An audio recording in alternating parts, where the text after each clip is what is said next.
नियम, योजक चिन्ह। 4.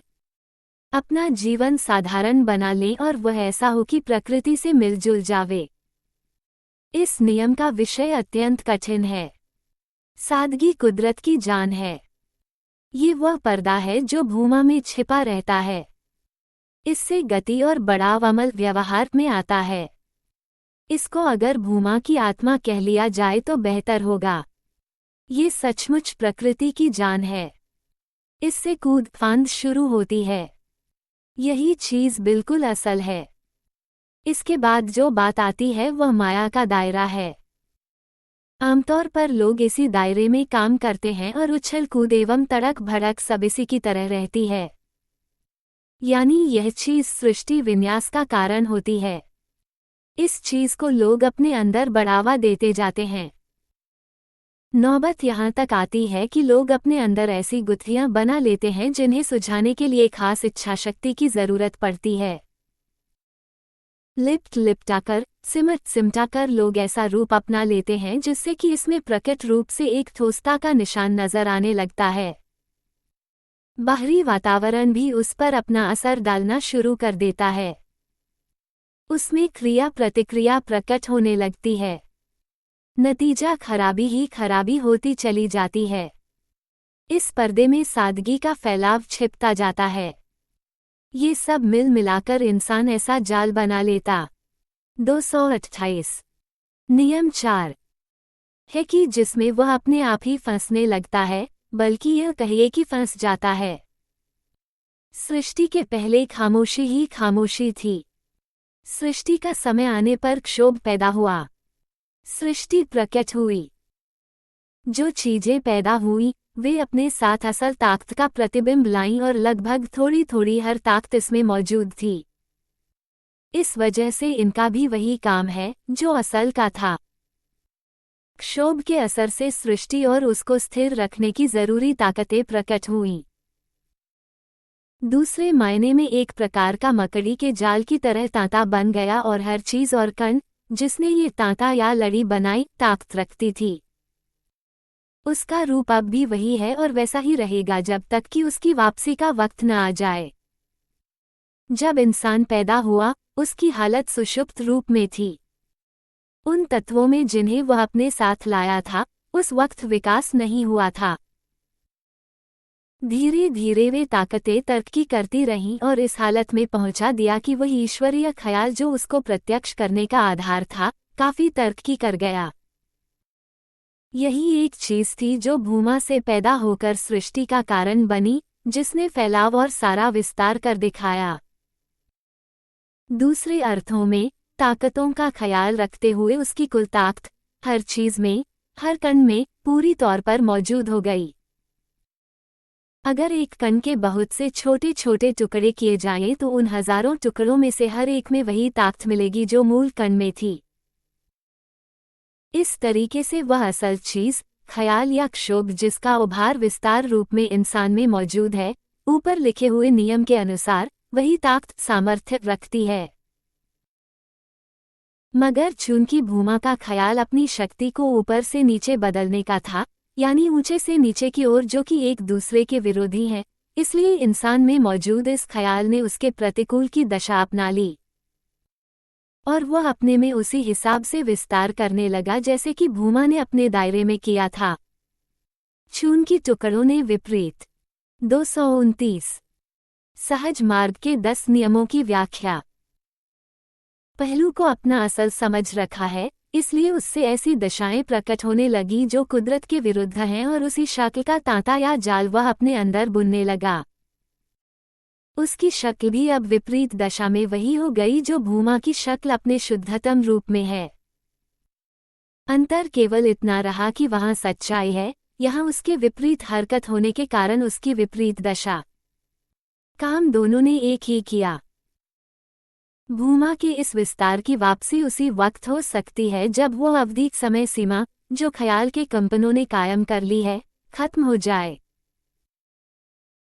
इंसान की वापसी यानी इंसान की पैदा की हुई धाराओं की वापसी, जो उसके द्वारा बुने गए तांता या जाल के रूप में मौजूद है, उस वक्त हो सकती है जबकि वो उन कंपनों को खत्म कर दे जो उसने उन चीज़ों को बनाने में पैदा किया है।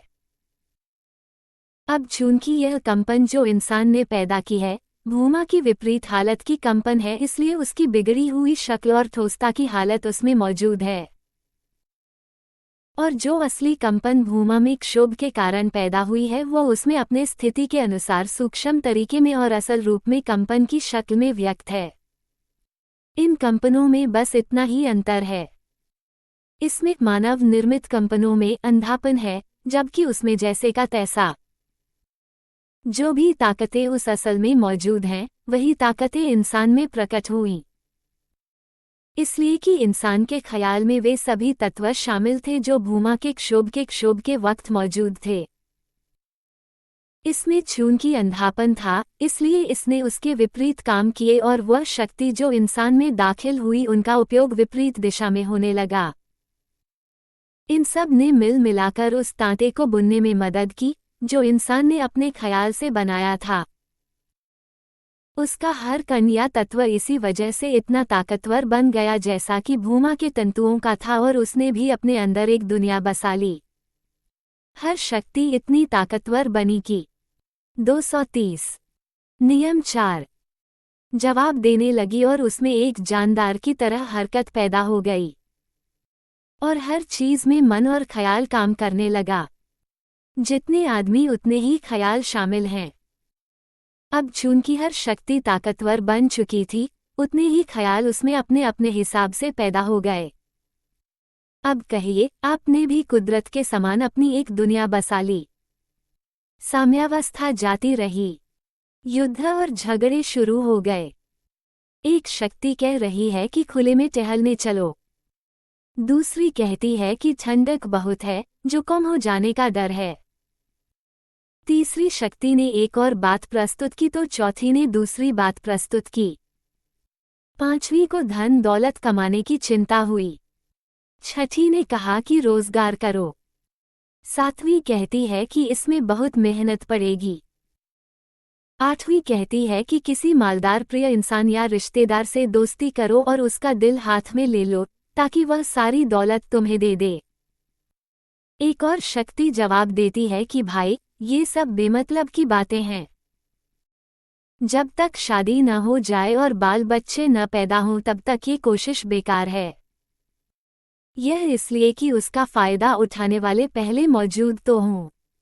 अब शादी की चिंता सवार हो गई, बच्चे भी हो गए, इनको लिखाने पढ़ाने की चिंता हुई, बच्चे बड़े हो गए, कभी खेल तमाशे की इच्छा हुई। किसी नाटकघर में जमीला अच्छा नाटक कर रही है इसलिए नाटक देखने की इच्छा हुई। वहां गए, तमाशा देखा, 4-6 दिन लगातार देखते रहे। जमीला की हरकतें और हाव भाव ने बार बार तमाशा देखने के लिए मजबूर कर दिया। अब ये बात इतनी भाग गई कि उसकी हरकतें, हाव भाव और इशारों ने उस शक्ति में और हरकत दे दी जिसका इंसान में पहले ही विकास हो चुका है। जमीला की हर बात मन को भाने लगी। जब वो पसंद आई तो उससे मोहब्बत की शुरुआत हो गई। अब उसी के ख्याल में डूबे हैं और उस हालत और ख्याल को और मजबूत कर रहे हैं और उसी के अल्पविराम 231 सहज मार्ग के 10 नियमों की व्याख्या। ख्याल में डूबे रहने की आदत बनती जा रही है। ये तांता भी बढ़ता जा रहा है।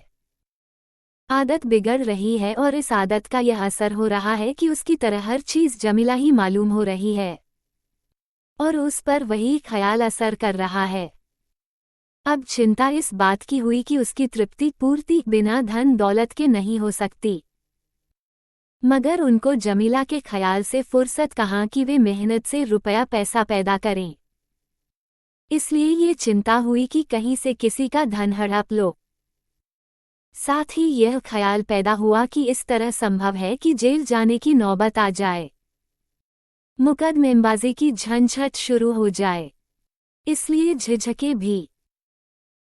मगर जमीला के ख्याल ने और इस तरह के और ख्यालों ने जो उसने बाद में बनाए उसको इस तरह प्रोत्साहित और मजबूर कर दिया कि आखिरकार वह चोरी करने को राजी हो गया और हराम की कमाई पर तैयार हो गया।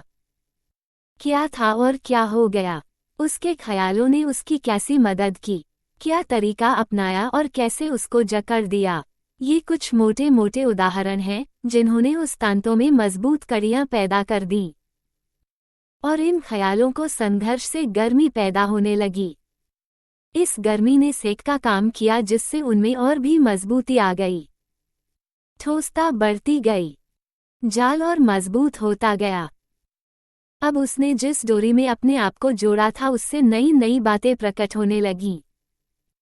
फिर कहीं पर गर्मी गुस्से के रूप में प्रकट हुई, कहीं पर काम वासनाओं की इच्छा में बढ़ावा होने लगा, कहीं पर ऐसी बातें पैदा हो गईं कि जिससे उन शक्तियों के अनुकरण में मदद मिली। सारांश यह है कि कहाँ तक कहा जाए, संक्षेप में ये कि एक मिश्रण तैयार हो गया। अब इनकी वापसी का तरीका ये हो सकता है कि जो असर उसने अपने अंदर ले लिए हैं उन्हें फेंकता या निकालता चले और शुरुआती हालत को उसमें जगह दे, ख्याल को मजबूत बनाए और इसको अंधेपन से हटाए और प्रवृत्ति को मोड़कर ऊपर की तरफ कर। 232 नियम 4 दे ऊपर की ओर करना। चूंकि अब अपनी ताकत के बाहर हो गया है, इसलिए अपने आप को किसी ऐसी महान हस्ती से जोड़ ले जिसका ख्याल इस तरह स्थायी रूप से ऊपर की ओर हो गया हो कि स्वभाव से ही उसकी प्रवृत्ति नीचे की ओर न मुड़े। अब चूंकि ख्याल में उल्टापन और औंधापन मौजूद है, जिसके माने यह है कि उसने नीचे अल्पविराम आकर स्थूल रूप अपना लिया है। इसलिए जब ऐसा व्यक्ति ऊपर जाने का इरादा करे तो अपने किसी सजातीय से अगर मोहब्बत और ख्याल का लगाव पैदा कर ले तो इस ख्याल को भी सजातीयता की वजह से मदद मिलेगी और उसको मानसिक विचार ऐसे प्रतिकूल न मिलेंगे जो अव्यवस्था पैदा कर सकें।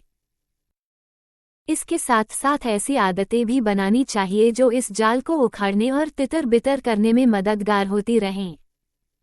जैसे कान को चाहिए कि नेक बात सुने, आँखों को चाहिए कि नेक बात चीजें देखे, दिल को चाहिए कि वह नेक काम करने के लिए तैयार रहे। ऐसी बहुत सी बातें हैं जो करने से अपने आप ही मालूम होती रहेंगी। इसके अलावा स्वयं भी इस जाल को तोड़ने की कोशिश करें।